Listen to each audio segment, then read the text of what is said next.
Welcome to Keep the Hotel Empty. Today we've kept the hotel empty for visual artist, balloon sculptor, the one and only Mr. Balloonski. Balloonski, welcome, my friend. Thanks for having me. I appreciate you. Oh man, we're grateful to have you here. We've been trying to get this one in works for a couple of months, and stars aligned, and now you're here. So we're very grateful for that. Mm-hmm. Really, it's really nice to be thought of in this way, and to wait and then give me an opportunity to flap my jaws. You know what I mean? But let me start off. I brought a couple things for you. I don't know how you usually do this. Yeah, no, you can't have the hat. We don't. You don't want this, dude. It's fucking. It's sweat stains. That's marinated. It's fucked up. So I got a little. I don't know if you drink the Celsius. Yeah, sure. You drink the Celsius. Yeah, it's something for you. I keep the bag on because they don't pay. You know what I'm saying? And I also brought. I know. I brought some monsters of my own. I don't know if you're interested. Hell yeah. It's which one you want. I don't know. You can have both of them, but I see you brought monsters as well,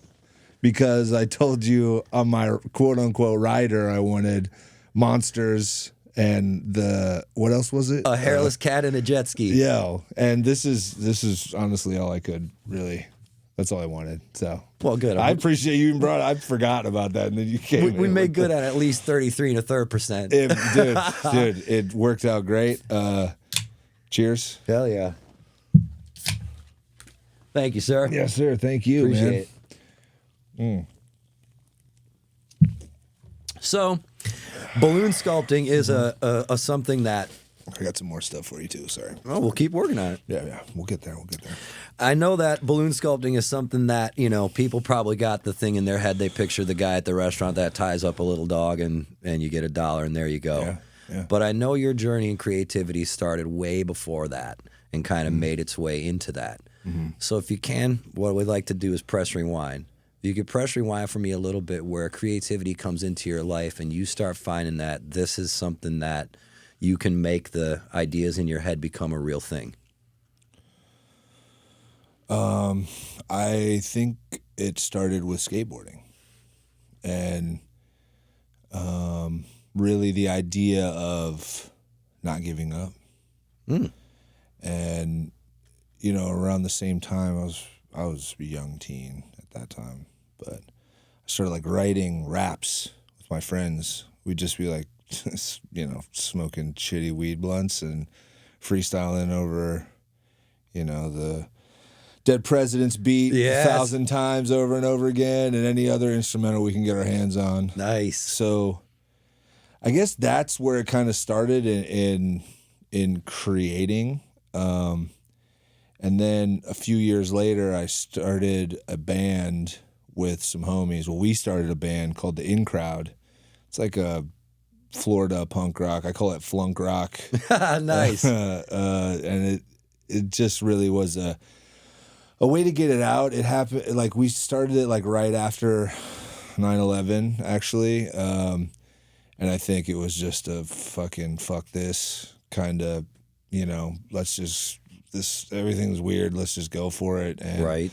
It's just some like, Minor Threat, Ramones inspired, all the cool SoCal punk rock, from NoFX to, I guess that was kind of San Francisco too, but NoFX to Bad Religion and Pennywise. Yeah, exactly. Good Riddance and Propaganda. I mean, they're Canadian, but this just that heart, that feeling. So really it started with music and writing music. Were you doing any type of visual art then, or was just the first creative outlet was just solely music?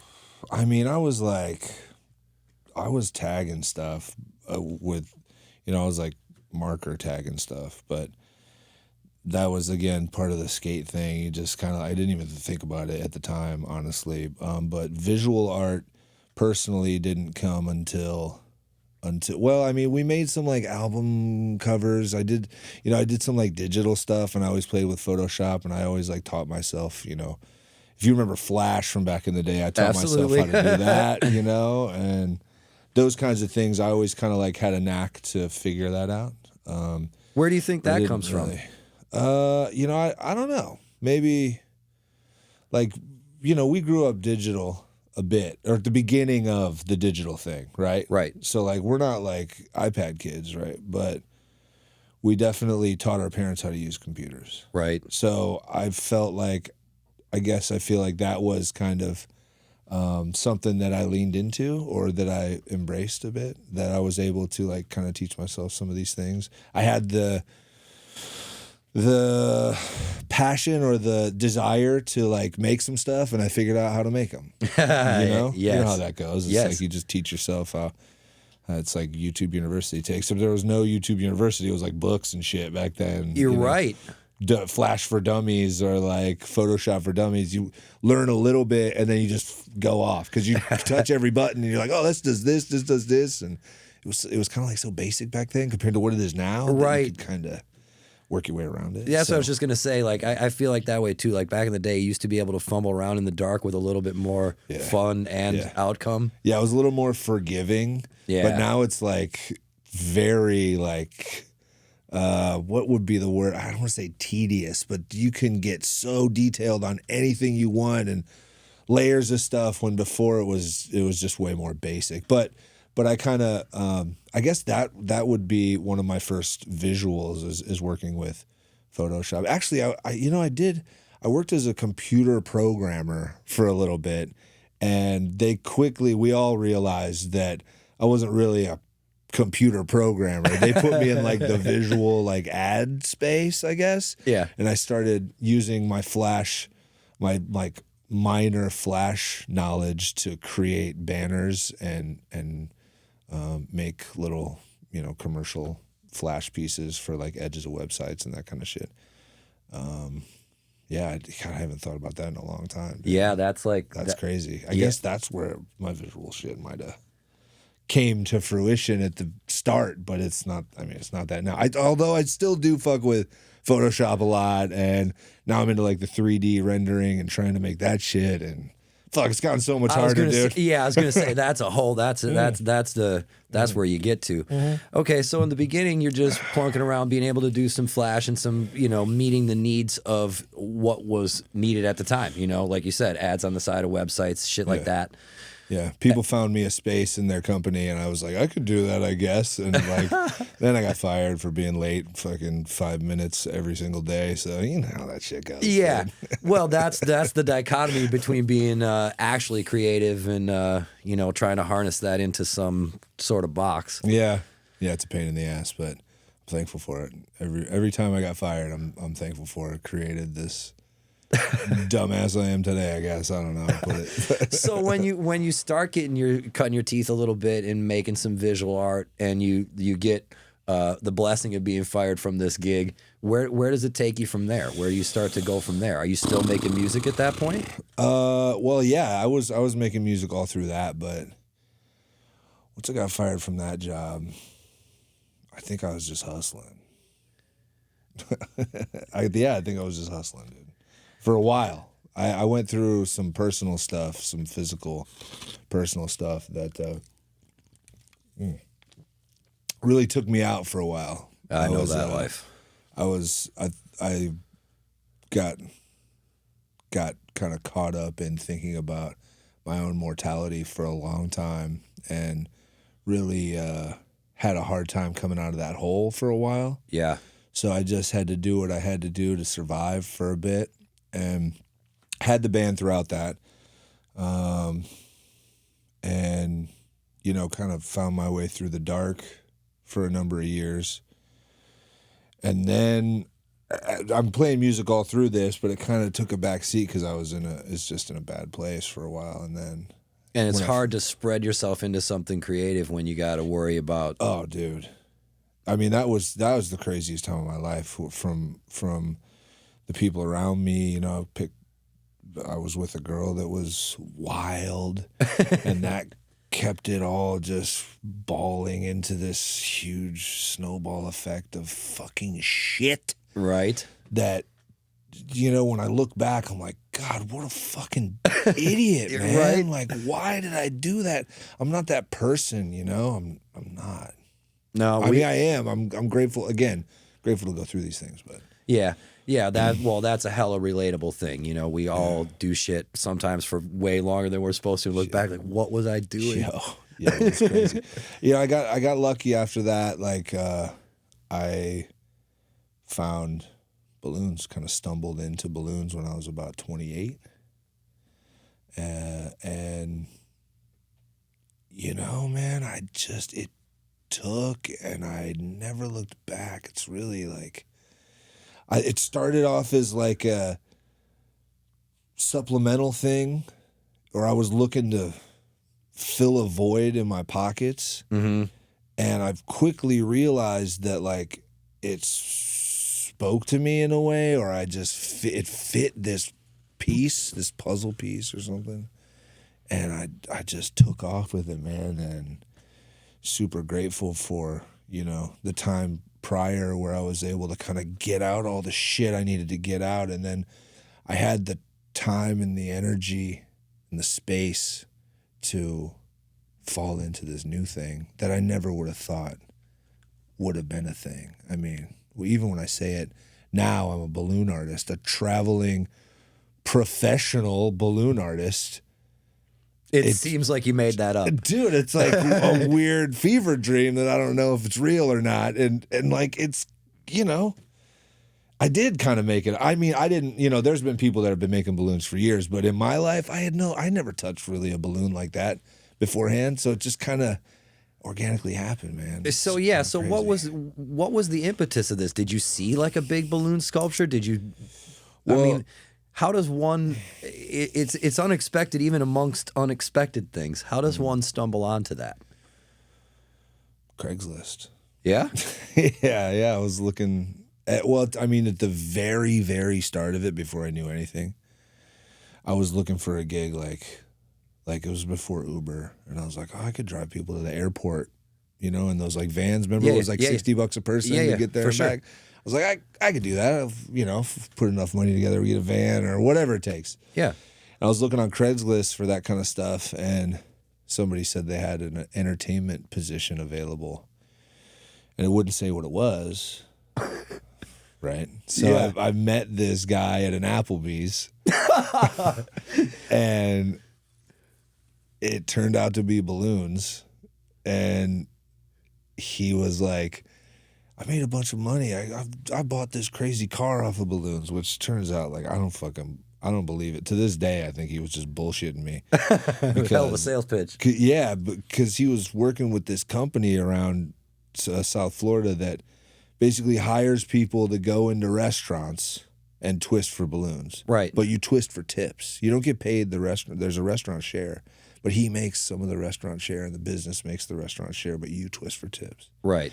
And the more the incentive was to get more people under you, because every person you get under you on every gig they do, you make a percentage of their restaurant. Oh my God, a balloon pyramid? It was a fucking pyramid scheme, dude. But by the time I realized it quick enough, but I worked in a lot of these like restaurants that you would know all the names. Right. Just twisting for tips. For a while, not a while. I mean, you know, the first year when I was just soaking up as many of those gigs as I could to kind of cut my teeth. And then I moved down to Miami and got my own restaurant that I worked with for like 5 years, the whole time I was living there. Dang. And pulling out, you know, enough money to definitely survive and keep everything moving and kind of grow. And, but yeah, once I realized fully, like, oh, there's a crazy business here, and these guys are jackasses. Like, I don't fucking need this shit. Like, I don't gotta answer to anybody. I can just, and really at that point too, I was twisting on the street, doing like street performance, and that really opened my eyes because I started putting stuff on the street, and that kind of organically grew into what's happening now. You know, so it was all from Craigslist, dude. It's crazy. It's amazing how many stories can start that way. Mm-hmm. Do you remember day one in the restaurant? Do you remember the first thing you twisted for tips? Yeah, should I say the name of the restaurant? It's totally up to you. Thank you for sticking with us. We hope you're enjoying the episode. We'd like to take this time to talk to our sponsor for this week, Tony Barrett from Barrett Realty. Thank you, brother. I really appreciate you having us on the show. Barrett Realty has been in business for 20 years, and we are a boutique real estate company. And I look forward to servicing our community with people that want to buy and sell property. I think it's very important that we're out there advocating for personal property rights. And we want to be the people that you select when it comes to buying and selling homes. So please, if you're interested in buying or selling homes in Manatee, Sarasota, or surrounding counties, reach out to us at Barrett Realty at 941-745-9999 or brmovesyou.com. Again, we'd like to send a big thanks out to Tony Barrett, Barrett Realty, for sponsoring this episode and being an awesome part of this community. Please enjoy the rest. I mean, like, I don't know if they're paying enough to, we should both make some money off of this one. But yeah, our first restaurant was Buffalo Wild Wings. And the first thing I remember making for that was a Ninja Turtle balloon. And, multiple colors. Like, it wasn't like, I never started at, like, just a balloon dog. Yeah, that's why I'm asking this. Like I kind of, at that point, I was in it, and I just was like, I'm trying to build cool shit. From the very start, I was like, there's cool stuff that you can build here. I want to do, I want to do that kind of shit. Like, not just a flower and a dog. Right. And so the first gig I had was there, and I made, that was the first thing I made or remember making. But in general, the first thing I ever made was, I believe it was a penguin for my girlfriend at the time. Nice. And I think it was like a flamingo, a bunch of stuff to like give to her. And all my friends were like, what the hell is he doing? Like, what's going on here? Like, all my friends are like punk rockers that just... Dude, snapping these time balloons over there, man. Yeah, and we're like at the bar, and I'm like twisting balloons for people, and they're buying me drinks, and it's like, oh, is this like some like weird party trick or something? And all the time in my head, I'm like thinking bigger. I mean, I knew that I felt there was something there, but I don't know. I just don't, I've been going with the flow the whole time. I still am like, I have plans, but who knows where you end up, right? Yeah. So I've got concepts of a plan. Yeah. and it hit me so hard at the beginning that I was like, all right, there's a thing here. I'm just going to go for it. And, here we are. So when you're sitting at square one, no balloons, what do you think to yourself? Oh man, I got to find a case of balloons. Oh, I got to find balloon tying for dummies. Like, how do you even get this off the ground? So it's a lot like the Photoshop stuff. Where like at the beginning, so even then there was like YouTube University, okay. Right? So there was like very simple videos for that kind of stuff. Same thing with anything. I mean, they started that kind of stuff real quick. Mm-hmm. So I went online, and you could do it today in a much bigger way, right? But how to build a balloon penguin, how to build a balloon flamingo, So I just dove in, and I devoured everything that I could about balloon art. So that's just part of your personality, yeah? Kinda, yeah. Yeah. Oh, but okay, so here's what really, like, here's the funny part of it. After as I was at the Applebee's, that this man took me on a date to Applebee's, telling me, come on, baby, you're going to work for me. The balloon fantasy. Yo, for real. Like making this whole thing stick just so he can get his $25 from me each gig. Crazy. I'm thinking in my head, oh, it's wild because I just saw a bag of those balloons at Walgreens for like $1. So on the way home, I bought a bag of those balloons, and it had a pump, and he said, just go on YouTube and learn how to make these 10 designs. And I went back and learned how to make those 10. And those balloons were so terrible, they kept popping every 5 seconds. And it was just so fucking frustrating, bro. So I had to figure out how to get the better balloons. So I got some of the better balloons, And it started going way better, and I just it fit this thing. Like I said, it kind of fit this puzzle piece, or it like hit my I don't know, like my ADHD right, where it was like just I tried to devour everything I could, every design I could, and you know, a month into it or a month and a half into it, I thought one day about my name, which really came from like hip hop. You used to say like yo ski. Right. And what up ski. Broski. Broski. And I said Balloonski. I was like, what? I looked online and it was in anywhere. Nobody had it. And I bought that shit instantly. I bought the website. Yeah. I made a Facebook. I made an Instagram. I made any kind of social that I could. And that was my name from then on. And then a couple months later, I come out of the balloon hole, I call it, because I just, like I said, I devoured every video I could. Like the every kid day. that shuts himself in the room to play guitar. 100%, dude. And you just go. And like a few months later, you're like making your own songs. Right. Or, you know, and I'm like making my own designs, like big ass. First thing I made that was my own was I wanted to make a praying mantis. So I made that shit. I was like, I want to make an ostrich. So I made a big ass ostrich. And like, I'm thinking like, okay, there's like, you can make anything. Like there's no walls here at all, which is weird because there's walls with everything. And it's so niche that like nobody's doing it. Nobody's trying to do it. No one, you know, there's like, you could find people on YouTube and that, right? But right. No one around me is fucking doing that shit. And the one guy that is a jackass. Like, is somebody that I don't really want to fucking hang out with. I'll just ask him for little bits along the way just to help me grow this business. Or you know, he didn't even realize. He just thought I was going to be in fodder for their balloon pyramid scheme, you know? So, yeah, I guess I started on YouTube University. That was the question? Shit, I totally forgot where I'm at. Well, dude, I've spin in circles sometimes. Well, part of it was what I was really driving at was what the kind of gap is, or what the learning curve or whatever it is between where you're learning these first 10 designs and where you start to take some of these ideas that you have for these bigger pieces and start bringing them to life.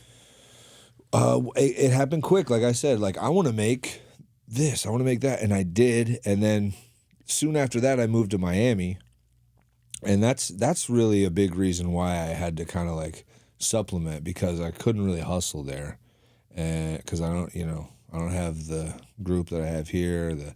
I don't know anybody there. Like I got to figure out some shit. Right.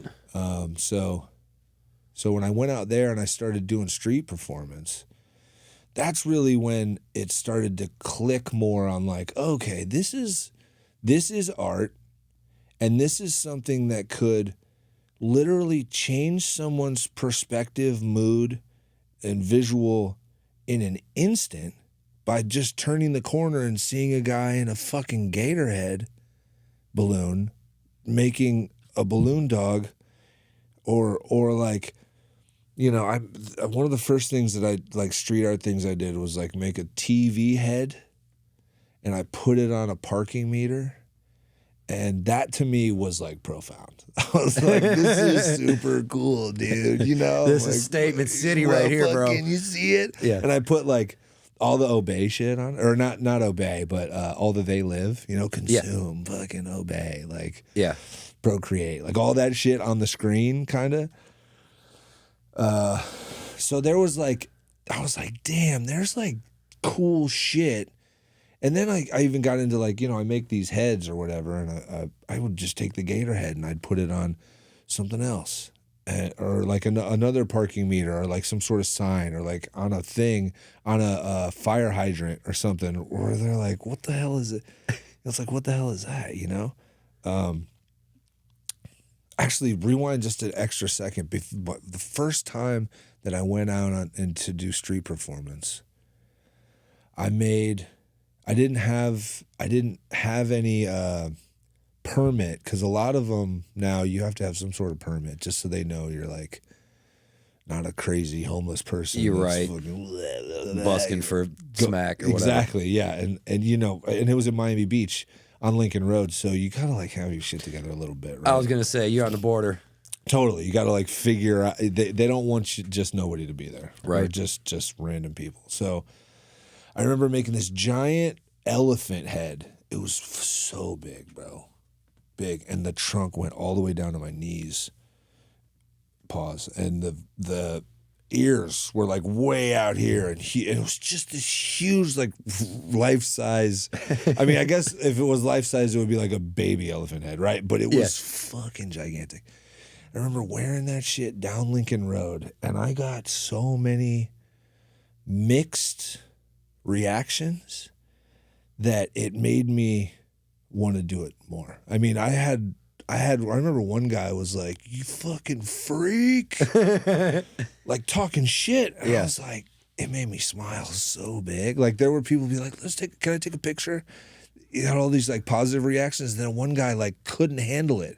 I was like freaking him out, which totally like brought me back to like the punk rock shit. Yes. Where, you know, and I'm like, oh, this is rad. So then I got the permit. I went out there. I started making these crazy heads and twisting for tips out there. And it became so much more through being able to like kind of express myself through balloons, leaving them out on the street, you know, using my social media to kind of lead people there and show them there's other stuff. And yeah. So at what point does the impermanence of your medium become something that you latch onto? Pretty quickly.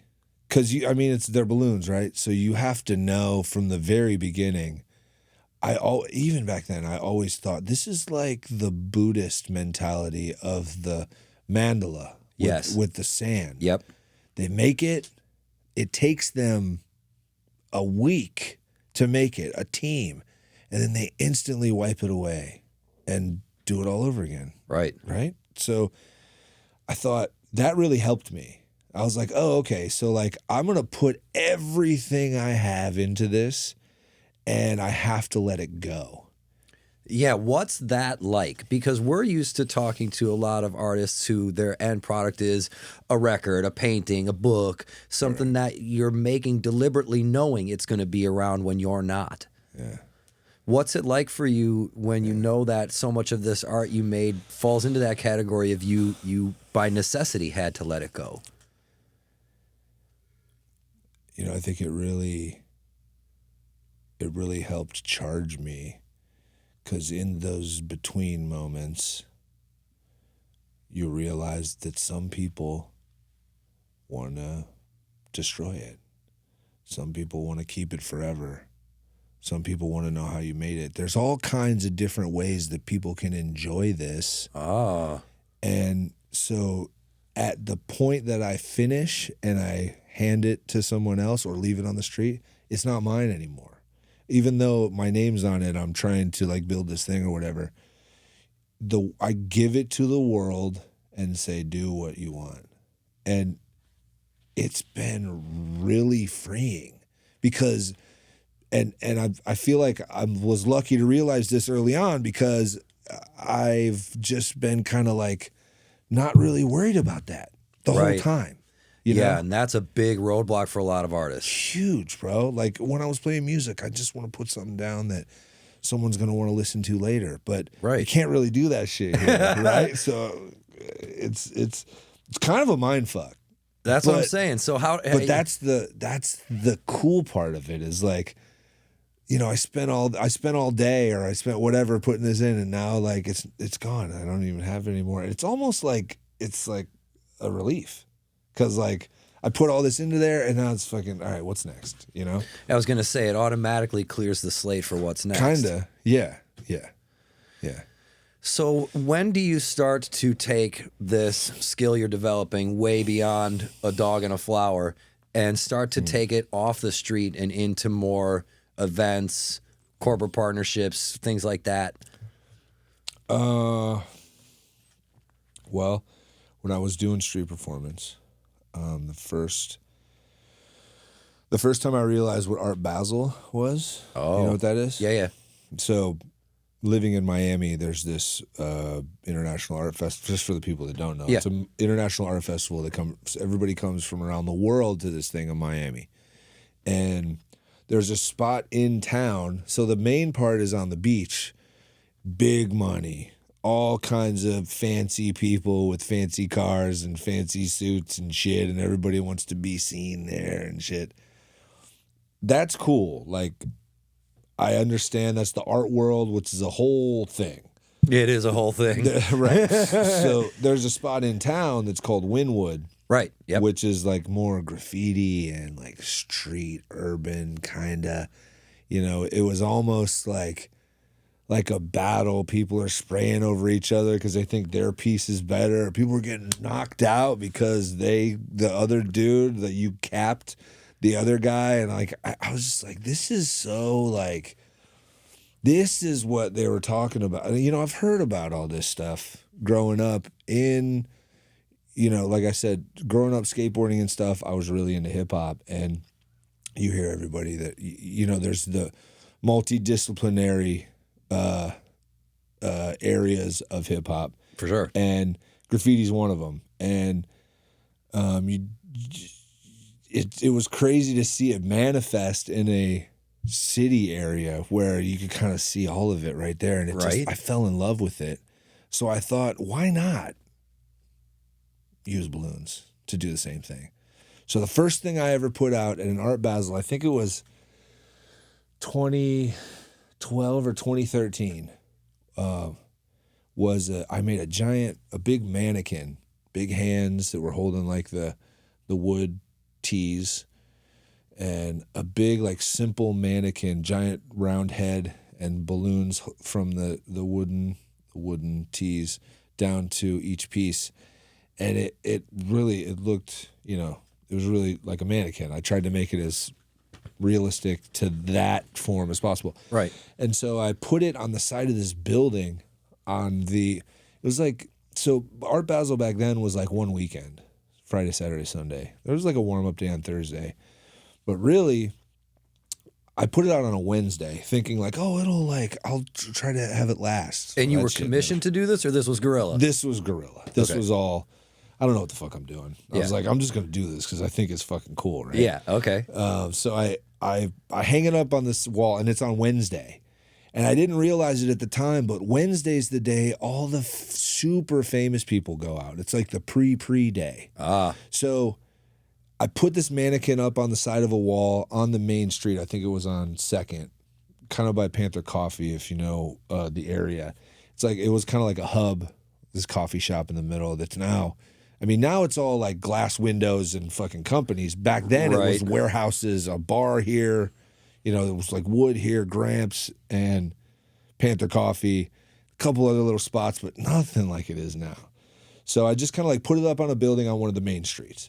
And in the morning I woke up and I put my name on it, on a piece of tape on the wall, because I had to like tape it up because it was just on this fucking white stucco wall. I was like, I'll put it here. Like, this is fucking great. Perfect. Yeah, right? Like, where else am I going to go?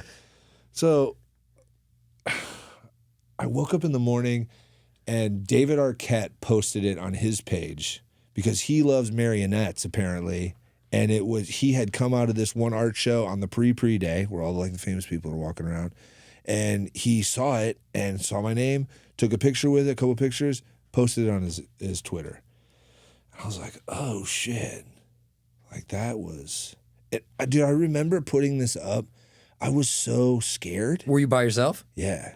I was like jittery and like, I don't like almost like, I don't know, what am I like? What are people going to think? Or like, is someone going to like kick me out?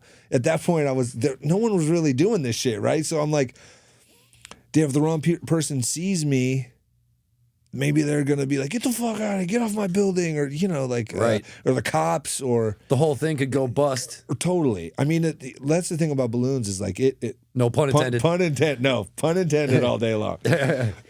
The thing about balloons is they grab a lot of attention. So I was like, fuck, all right, this thing's fucking huge. It's like 6 feet, 7 feet tall. hands, way the fuck up here. So it's like 7 And feet it's tall. unnatural, so everybody's going to notice it. Totally. So I'm like, fuck, all right, I gotta like get in and get out. It's kind of like this, like almost like doing a graffiti piece where you gotta stay low and like not draw too much attention. But it's fucking a giant balloon thing. I'm like, fuck. So I'm like nervous about it. Anyway, so there was a little bit of like, what's the word? I felt like it worked when I saw that When you saw that post? Yeah. And that made me realize, like, well, this is a way for it to live forever. Spreading it around. Pictures are kind of a way to like keep it around for a long time.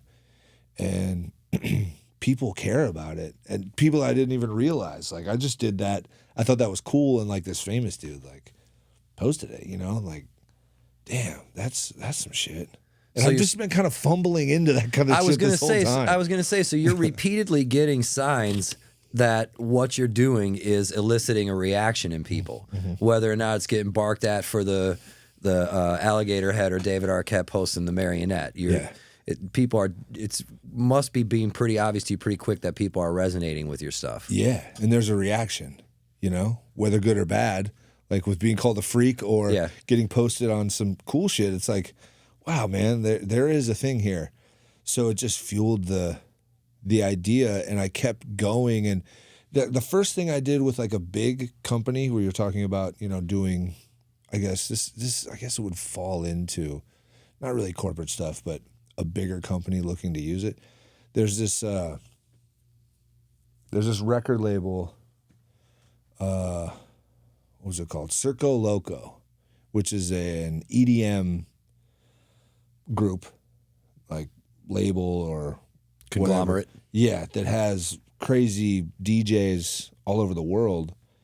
And one of them hit me up on Twitter. I think it was on Twitter or Instagram, one of the two. And they were like, yo, we want a big clown head. And so I made this big clown head, and I brought it to, because it was during Winter Music Conference, which is like it's like Music Basel in Miami. Yep. Right? So For electronic music. Exactly.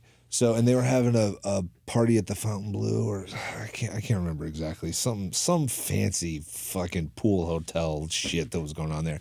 No idea. That's the other thing. Half these things I have no idea like what I'm walking into, and I'm just surrounded by like these great DJs or artists and shit. And I'm just like, duh, fucking, you want this big balloon? Anyway. So I bring it over there. They go crazy for it. People really liked it.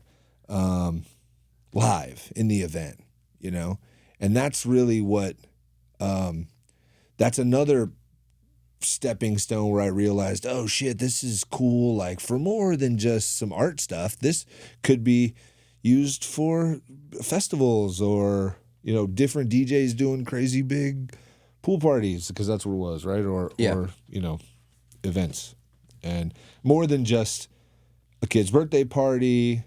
Or, fill an event. I did all kinds of events up until that point. And, oddly, it all came from that gator head. That was the first head that I made and sold. Remember I said I got into this restaurant that kept me for like 5 years. Mm-hmm. It's called Chevy's. And I brought that in one day for lunch. Met the owner or met the GM, and he was like, yo, you should come in this weekend. So I came in that weekend, and then I ended up going there like 3 days a week for the next 5 years. So from that, I would pass out my card, and then I do all kinds of events, from 1-year-old birthday parties to anniversaries to quinces, fucking any kind of holiday party. You weren't saying no to a balloon gig. I'll say yes to everything. Still. I still say yes, dude. I don't like to say no because,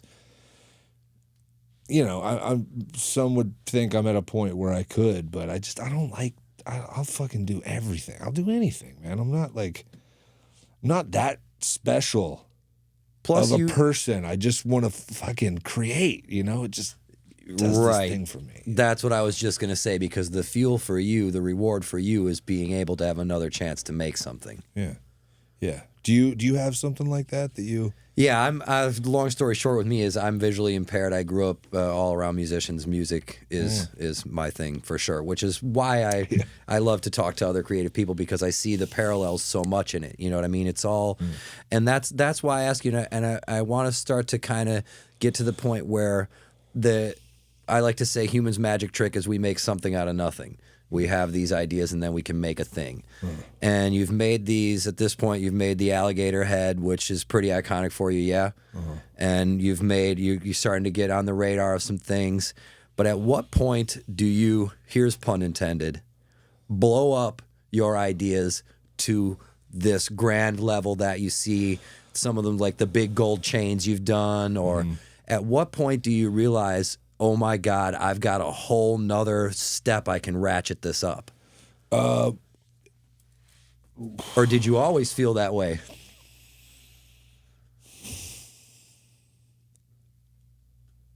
I think inside, in my head, I always knew that there's a thing here. When I say a thing, there's something that can grab everybody, and there's something that will be everlasting or lasting, or something that like people could really like, whoa. And I think that's what, the organic growth became the gold chains and the bigger installations, the stars that I do. Actually, first time I ever built one of those stars was at Art Basel.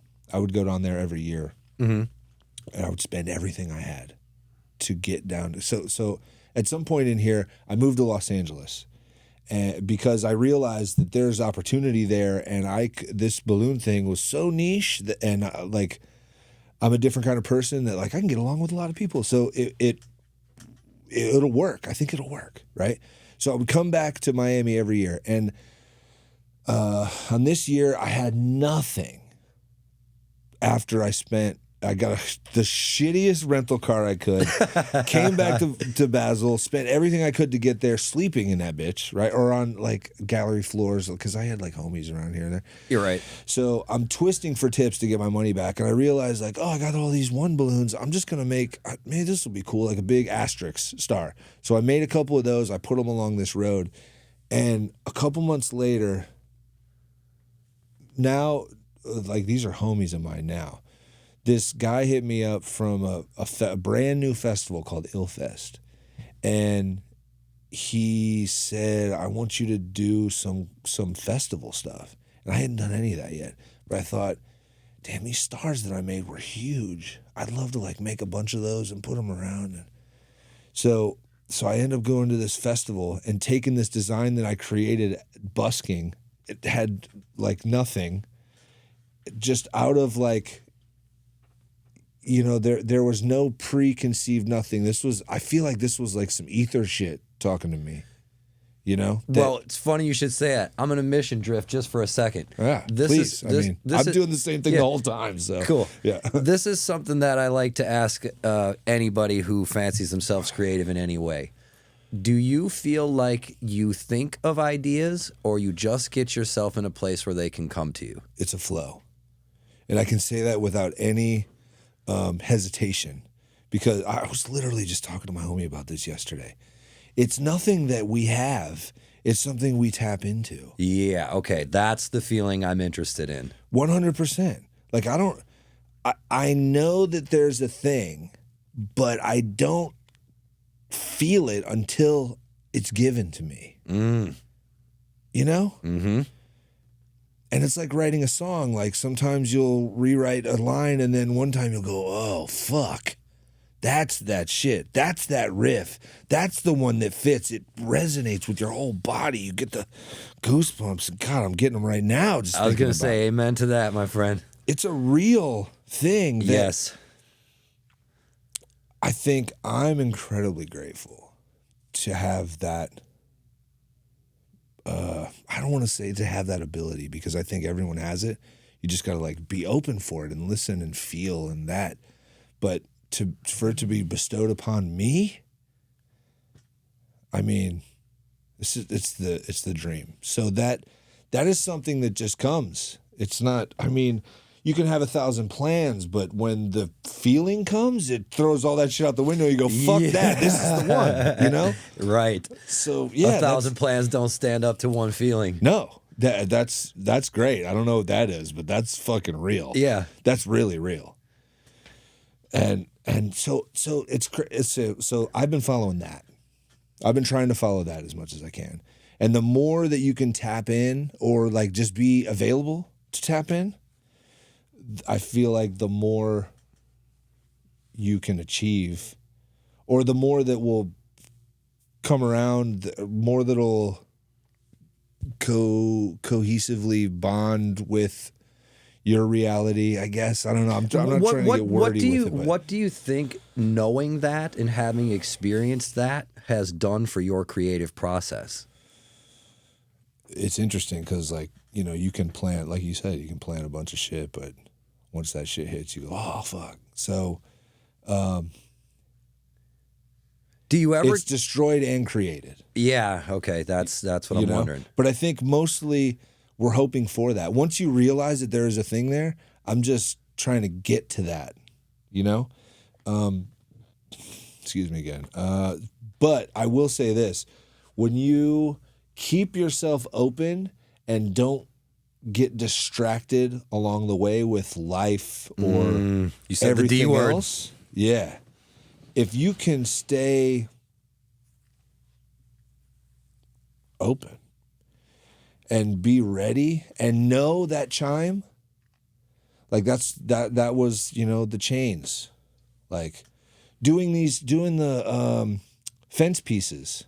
Like, so I'll take like a chain link fence and I'll put balloons in it and I'll build shit almost like Legos. Kind of like you put one line here and here and here and you change the colors and it can become whatever the fuck you want.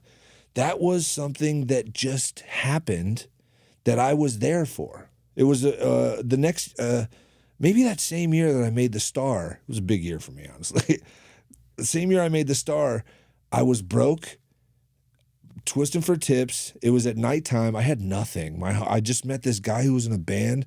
Shout out Lewis from this band called Winwood. Actually, I don't think they're playing anymore, but he like, come to this show. So I went to this show and I always end up like going off into a corner a little bit and kind of like collecting myself and kind of like feeling the moment and shit. I was outside, it was raining, and I looked at this fence and I was like, oh, that's fucking weird. I'm going to blow this balloon up and put it in the fence. And I put a bunch of them in the fence. I was like, oh, fuck. I could like build shit on this. And it's just like, just being open for that moment. All of a sudden there was like your breadboard. Bro, what's a breadboard? Breadboard's what they put circuits on. Plug all the circuits into the little, or the components into the little board. Yes. To make electronics. And actually, now that you say that, I've seen these, they're nodes, right? Yeah. It would be dope to like have one of those boards, but also use the nodes to make like an art piece that like looked like a cool thing. Hell yeah. TM. Fucking TM. Everybody out there. That's fine. Can we do this? Yeah. Let's do this? Yeah. All right, cool. Yeah. So, yeah, exactly. It became that. It became a breadboard with a visual on it. Like, oh, shit. Okay, so I could build some shit off of this. So it's been the constant struggle to break through the noise, to hear the silent whispers of creativity.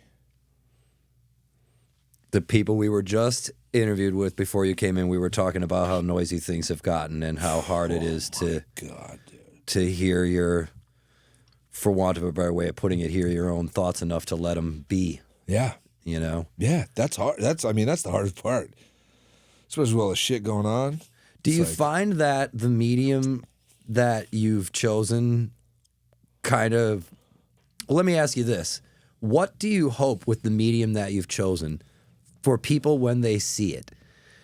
Do you think that because it's a balloon, something we've all got reference to, but it's in this fantastical shape or this fantastical presentation, regardless of what it's shaped into, that this is a way that you can break up the noise for people, like almost involuntarily for them? Their noise stops when they see your piece? Right.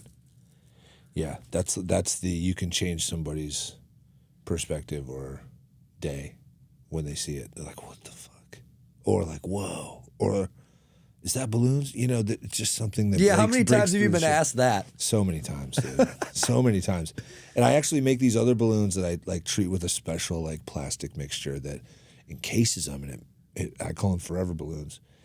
And you hang them up on a wall, and it looks like a balloon. I put a little string on it, put a like fucking frame around it. Nice. It's just like up on the wall. It's got a string hanging, and people are like, "Oh, what the? Is that a fucking? That's glass." Everyone's like, "It's glass, or it's acrylic, or it's this mold." And I have to tell them like, "No, that's a real balloon." Like I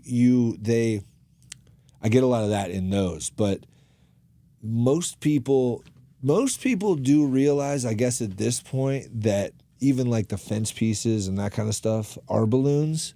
But yeah, I still get a lot of folks being like, what the fuck? Like, what is that, plastic? Or like it's a mold or a toy or like a thing that, you know, unless I make a form, you know what I mean? Everybody kind of knows what a balloon is. Yeah, because I feel like everybody's instinct would be that it might not be a balloon, because who would go through all that work to make such a piece that can't be permanent? You know what I mean? Definitely, bro. That's like I've spent a lot of time on shit that I just let go, and it's like gonna die soon enough. But so I did street performance long enough, or worked in, you know, the twisting for tips avenue for long enough where people would come back. I'd see them a year later, and they go, "Oh, my daughter still got that piece on the mantle," and it's like, it still looks like what it was, but it's just this big little, now. Yeah, it's like tiny now. So it's cool that, and that kind of made me realize that some people like to keep them forever, for as long as they can. You know, some people like 2 days later they got to pop that shit. I get, you know, runs the whole gambit for that. Right. Yeah. Yeah. But for you as the artist, as long as whatever reaction they were going to have, they had, nothing matters after that. Nothing matters. Yeah, exactly. I'm glad that I was able to like affect their day either positively or negatively. Mostly positive, because some people are like super scared of balloons. Like, it's that fear of clown things manifested or something. Dude, I will say I have that. Yeah, I have a little bit of that. Yeah, clowns like freak me the fuck out. Unless they're hot clowns, you know. Yeah, right. Like, that's a whole separate sect of clowns. Yeah. But they're most, you know, most are like vibe with it. So yeah, I've just been trying to chase that shit too. So at what point, if it has happened, do you say to yourself, "Oh man, I've made a career for myself"? Because it doesn't obviously that didn't happen overnight. It only happened recently, after I met Monster Energy, of course. Shout out Monster Energy. That's why we got him on deck. Sorry, I'm a mess over here. And I brought a couple Monster things for you. Sweet. We're gonna get in. So I got some Monster towels. Oh snap! So there's one for you. Thank you, sir. Oh, there's two for you actually. But we got one for you, Seth. He gets a towel. We got another one here for your next whoever, and then I got a beanie. Who's the beanie guy? I was gonna say he beat me to it. You got him up. There you go.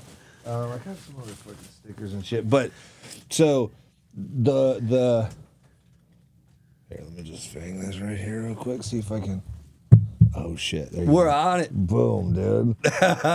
Hell yeah. So the story with Monster is, I was doing this festival for a few years. It's called Outside Lands. Have you ever heard of that one? Mm-mm. It's in California? It's in California. It's actually one of the biggest festivals, at least on the West Coast. It might be in the country. It's like 100,000 people a day. It's in Summerfest.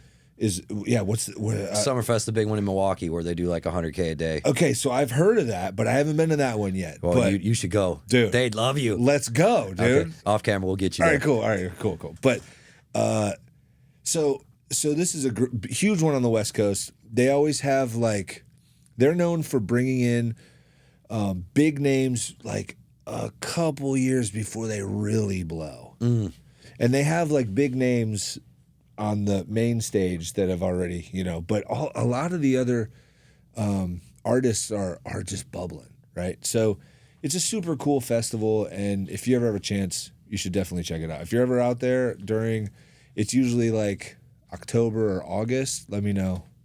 Hell yeah. I'll get you some tickets or some shit. Hell yeah. So I met a guy, his name's Jebin Berg, and this guy, who I now call a friend, he's a confidant. I'll hit him in many different life stages at this point. But I think in 2018 or 17, because I met him in like 2016 at a show, an art show in Los Angeles, and I made him a shrimp balloon, and I still have the picture. I cherish it to this day. He hit me up the next year because he was the art director of the it's called Outsider Arts at Outside Lands. Mm-hmm. So he's basically in this graffiti crew, and they're called Lord's Crew, and he has all these homies come in and paint awesome murals during this festival. Nice. Right? So he kind of tapped me to come in and like, what can you do? So I would from the first festival I did, Illfest, I did all those crazy stars and shit. I would bring that same vibe into them, but make way more of them, and then do like a balloon drop. Oh, nice. Right? Yeah, yeah. So, and which I did at Illfest as well, but it was almost like I fumbled into it. And I was like, shit, like that's a real thing, dude. We got to do this on a bigger scale. Yeah, right. And this was the opportunity to do that. So once I came in there and I made some crazy shit, I did this balloon drop. He was like, oh, fuck, this is tight. Let's do that. So I'd come back every year with him. The first few years, he paid me well, honestly. I mean, I was making like about $1,000. I would spend most of it on supplies. Of course. I would drive, drive my truck up there, and I would sleep in my truck just on the outskirts of the festival, like on the outside. This is San Francisco, so people are fucking sleeping in. Yeah, right. On every corner. It's fair right? game. Yeah, exactly. So I was like, yeah, this is not a fucking big deal. So I would sleep in my car for the first few years, and then we kind of, we did a couple things here and there in other places, and kind of realized like, oh, this is a thing. And luckily, he realized this is a thing too. We kind of like met minds on that. I was going to say, he started to see some of the thing you were seeing. Oh, this is, yeah. So he would have me come back every year, and Monster was always a small sponsor. He had like a link there somewhere. So they'd always send like cases of Monster, and every year it kind of got a few more cases and a little bigger. And then by like the fourth or fifth year, which I think by the fourth year, I think it was 2019. So the third year, I guess, technically. The third year, they had some people there, some Monster people. I met some of them, and they were like, oh, this is super cool. And I was like, yeah, man, it is. And they were talking about like, oh, how would you like, I think it was like a cameraman at the time. It's like, oh, would you be interested in like, working with these guys? It's like, man, I'm not really like a corporate guy, to be honest. Like coming from punk rock, you don't trust these people. You don't like, it's a sellout. Right. Fucking whatever, right? Right. But Monster's ethos was a little bit different with that, though. 100%, dude. They're doing the coolest shit. They have reach that's incredible. They got like 150 domestic events every year. The next year I came back, and it was a bigger installation. There was more like Monster people there. And I met them. I met my manager at this time. His name's Mike Austin. Shout out, Mike. And I made some stuff for the main guy was there too, it's like Monster Music. So they have all kinds of musical acts, but they also have graffiti artists and incredible visual artists, that a handful of them that do shit all over the planet. Right. Right. So, and even at the time, I didn't realize that. I just knew that they were Monster and they're doing really cool shit. I had kind of looked into them at that point. I'm like, wow, that's pretty fucking incredible. I'm going to make the main guy daughter a big monster sign, and we're going to do this big green-colored lime green monster drop. So we do this drop. We get her involved. We get everybody involved. I made her the monster sign. We got a picture, and it resonated enough for them to like call me and let's talk about this. What's it mean to you? What are we talking about here? You know, like, are you interested in like working and doing some other cool shit? So from Jebbenberg bringing me back every year because he saw there was a thing there. Actually, he co-signed me at the very beginning to his monster people that were, you know, supporting this. And then the monster people came. And then I had a good impression. From that, I've been building with them now I'm on year 3. Awesome. And I've been getting called more and more from different monster events, big or small, all over the country to like release flavors or just hype up a booth or do some crazy shit or like do a giant fucking balloon installation for it. And I keep going back to outside lands. It's just like and this is why now I really am reinforcing like not saying no, because there's all kinds of cool things that they do that I'm just like, yep, you guys are cool. You fuck with me, I fuck with you. Let's go build some cool shit. Like, who knows where this is gonna go? Let's go there. So, that's really, kind of the whole like. Yeah, I was gonna say it's really hard for people. And I play the game also. Sorry, I don't mean to cut you off, but they fuck with me. Yeah, I fuck with you, bro. Yeah, and it's not a sellout. It's buying in. Right. Yeah. You know what I'm saying? Yeah. SLC punk vibes. Most definitely, and that's what I was gonna say. You know, it's hard. I guess it's hard for people to say yes to everything because at some point you feel like you got to say no to stick up for my roots, my whatever. Sure. But saying yes, it sounds like to you has brought you almost always things that you couldn't have expected. Yeah. And like, I realized the idea in saying no, right? We all want to get there because we have so much other work or other opportunities or we don't have the time to. But I'm in such a niche thing that I think I'm trying to push the art. Excuse me. I'm trying to push the art to a place that opens it up for other people. You know what I mean? There's like a little bit of that in there where I'm like, fuck, dude, we'll get everywhere. Well, 100%. And this is something, you know, human beings for the longest time wanted to run a mile in under 4 minutes. And it was thought to be impossible. And no one could do it forever and ever and a day. And then one guy does it. And now we have grade school kids that do it. Right. So do you think that, or do you find that some of the art pieces or installations that you do are that 4 minute mile, that people can see what you've done and then now it can, because there isn't really a precedent for what you've done, and they see it and then they think to themselves, wait, maybe I can do a bigger thing. I didn't think, maybe I have a 4 minute mile. Excuse me. Yes, I try to push the pencil, as they say. Shout out Wayne One, who's an incredible original graffiti artist, who's also a monster guy. Nice. Fucking one of the original train guys. Rad dude. Nice. Who has the hip hop history in his pocket. He is connected with all these fools. He said, you gotta push the pencil. And that's what I've been trying to feel and do. Right. Before that point that he verbalized it to me and I could like pinpoint it. This is what I've been trying to do the whole time, is go further and bigger and better and I don't know. I keep saying words like stronger and would you say brighter and would shit. you say you've already gotten to the point or are coming up on the point where there is not another person who has done or is doing what you're doing?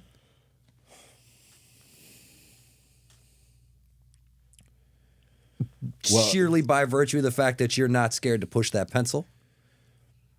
I think that's a lot of my my allure, is that I do it different. And I attribute that to my punk rock upbringing, where I just kind of have a different way. I'm like outside the box. Yes, sir. But as far as I know, I'm the only corporate sponsored balloon artist on the planet. That is not me bragging. No. That is saying That's not the that context I'm asking it's in. possible, you know? Yeah, right. No, and I realize exactly where you're at. Yeah, like I feel like I'm doing different stuff, and I'm lucky to be seen that way. But at the end of the day, I'm trying to open the doors up for every company to have a balloon guy that has events, because it's working here. Like, I might not be the biggest person on the Instagrams or have these crazy, like, you know, numbers that I'm pushing online. But live, when you come to see an installation, whatever I'm involved with, whether it's these conventions I'm in or a monster installation or my own shit at an art show, people resonate with it, you know?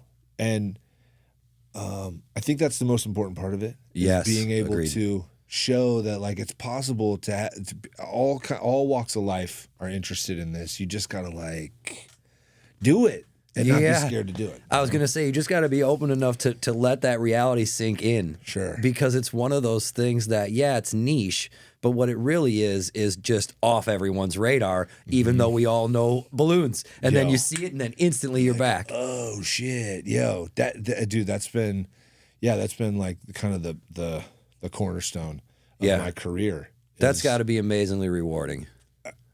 I'm incredibly blessed, not stressed, and I'm grateful, not hateful. Yes, You know what I mean? Well, hey, around here we dubbed 2024 the year of extreme gratitude, and we're just rolling it into 25. Dude, we just need to be extremely grateful for everything moving forward, because who knows what's going to come up next? Yeah. And, like, as long as you're living for yourself / like the positive aspect of what humans are, you can't go wrong, and you got to be grateful for it, man. And Yes. like, tomorrow, literally tomorrow, we could face the next fill in the fucking blank. They're planning that shit. I don't know what the fuck it is, but they're planning that shit. This is why, if the balloon is in your head, get it out your hands now. Yeah, do it now. Don't wait for someone else to tell you it's fucking cool. Here's another thing that I always, if I think it's cool, if I'm like, oh, if I get struck with something, this flow, this ethereal, whatever, I don't know. I'm trying to sound fucking smart right now, but if you feel it, if it gives you the goosebumps, your body's talking to you, do it. Any number of people are going to resonate with that. And I think that's the flow. I was going to say, I think we've kind of lost that innate feeling.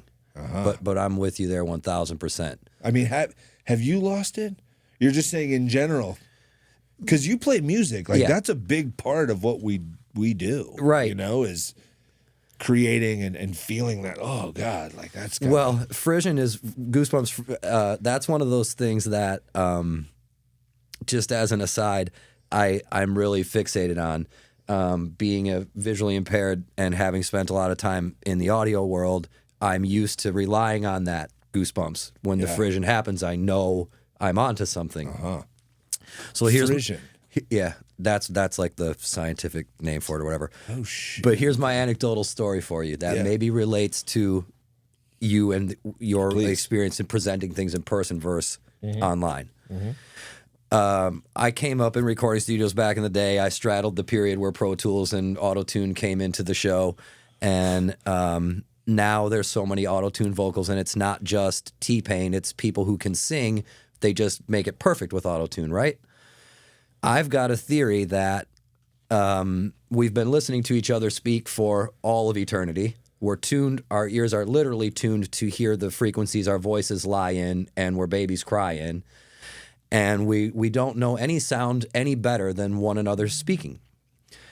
But when you hear an auto-tune vocal, that's not someone's voice anymore. So I have a theory that once the art is too perfect, in this case, the pitch correction is too unreal now, it can no longer speak to that part of you. You can't get frisson from it anymore. And I think that contrived visual art falls into that category as well. And one of the things that I personally find interesting and why I wanted to talk to you in the allure of your work is, and why I wanted to ask you about the impermanence of it. Because this is one of those things you got to let your art do its thing in real time, and then afterwards it only exists in a memory. It only exists in a photograph. Yeah. You know or what stories, I mean? Yeah. So it had to be. It lives in the voice of one person telling it to another. Right. And its real palatable experience, seeing it firsthand, can't be manipulated. There is no auto-tune. They're not going to tie up the balloon for you. Right. You know what I mean? Yeah. So it's the tangible bit of your art and the sentiment you put into it that people can't help but resonate with. And I find it really powerful that you know how that is on your own. That gives you the ability to share that with other people. And I think it came from music. It came from being able to be open source to the source. To just an antenna. That's it, the antenna. Have you ever heard of the Akashic record?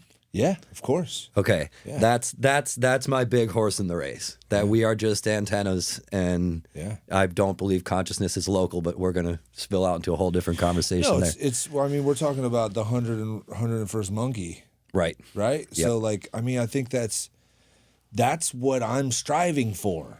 Is for the 101st balloon artist, yes, to start to do what I'm doing, and it's not like. Not do exactly what I'm doing. If that's the case, like, I'm flattered, and please use that as a blueprint, but being able to kick down the doors for other monkeys to succeed and see that it's fucking possible, bro. Like, yes. And I think it all, when you're saying get onto another subject, it's all the same. It's all the same shit, bro. Like, balloon art is a trucking company. You know, it's a service that is used for an outcome, and the outcome is creating joy. Yes, it's just a little different than delivering goods. You know. Yes. And I think music is very similar. Like, I still stay in music. I still write. I still write albums for other people. I still write for myself. I experiment with all this kind of shit, but it's all still the same, trying to catch that feeling, man. Yes. And that's great. That's wild you bring up the records here, because that's something that's super important, man. And the ether is so much bigger than anything you can even really explain, except for using these other experiments that have been there, like ancient fucking wisdom. And we still got to use our rudimentary monkey language to describe it. Look, if you can tell, I don't know if you can tell or not, you're way better at the words. Okay? I'm just kind of like fucking monkeying around, like breaking my way through shit, be like that. Yeah. You know? So, but it's the same instinct. It really is. And I think at the end of the day, it's all the same feeling. Yeah, I agree completely. We can feel the same, but we can't express it the same, man. And I'm grateful that you're able to. Yeah, well, and that's part of the reason why, or I shouldn't say part of the reason, it's the sole reason why I am so much into art, because it's how we can find our common ground when we can't necessarily speak it. It's the manifestation of our ideas. It's our magic trick. Yeah. I've said multiple times that music is balloon art. Yeah. Is graffiti, is visual. It's all the same weld. It's all the same inkwell. It's just different quills, you know? It's different pens dipping in the same ink. So I'm just, man, at the end of the day, I'm just grateful to be here, man. I was just going to say, man, all it does is make me grateful. Yeah. 100%. Grateful. Yes. Into 2025, baby. Yes, sir. Yo. All right, well, we've done enough heavy. Let's get you Yeah. out of here on something fun. Yeah. There's no wrong answer to it. No pressure.